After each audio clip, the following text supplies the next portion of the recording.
జరుగుతూ ఉంది. దానికి ఆ పోరాటంలో అమరులైనటువంటి వాళ్ళే కీలకమైనటువంటి భూమిక పోషించారు.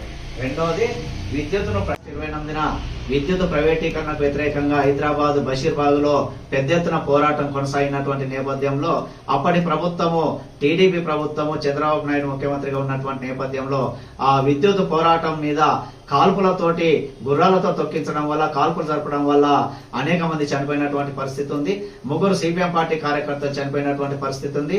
ఆ రోజు నుంచి ఈ రోజు వరకు విద్యుత్ ఛార్జీలు పెంచడం కానీ విద్యుత్ ప్రైవేటీకరణ చేయడం కానీ ఏ ప్రభుత్వాలు సాహసం చేయడం లేదు. ముఖ్యంగా వారి పోరాట స్ఫూర్తితోటి వారి అమరులైనటువంటి త్యాగ ఫలితంగా రైతులకు ఇప్పటి వరకు ఉమ్మడి ఆంధ్రప్రదేశ్ కానీ ఇప్పుడు తెలంగాణలో కానీ విద్యుత్ ఉచితంగా అందుతున్నటువంటి పరిస్థితి ఉంది. అదేవిధంగా విద్యుత్ ప్రైవేటీకరణ కూడా చేయడానికి ఏ ప్రభుత్వాలు కూడా సాహసం చేయనటువంటి పోరాటం కొనసాగింది.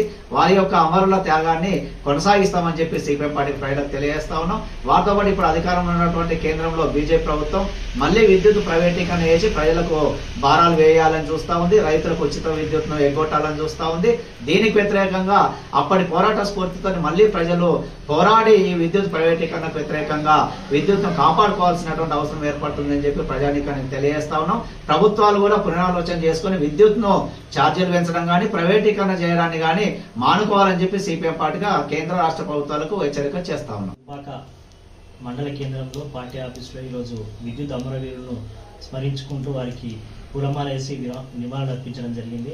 ఆగస్టు 28, 2000 సంవత్సరంలో బషీర్బాద్లో గొప్ప పోరాటం అది.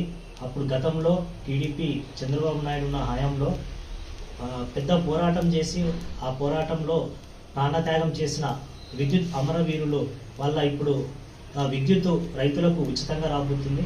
ఆ విద్యుత్తును ఉచితంగా ఇప్పుడు అందడం వల్ల వాళ్ళ స్ఫూర్తిని మనం స్మరించుకోవాలి. ఇప్పుడు కేంద్ర ప్రభుత్వం అవలంబిస్తుంది విద్యుత్తును ప్రైవేటీకరణ చేయాలని చెప్పి చూస్తూ ఉంది. ఈ వెంటనే ఈ విద్యుత్ ప్రైవేటీకరణను ఆపాలని చెప్పి తెలియజేస్తుంది.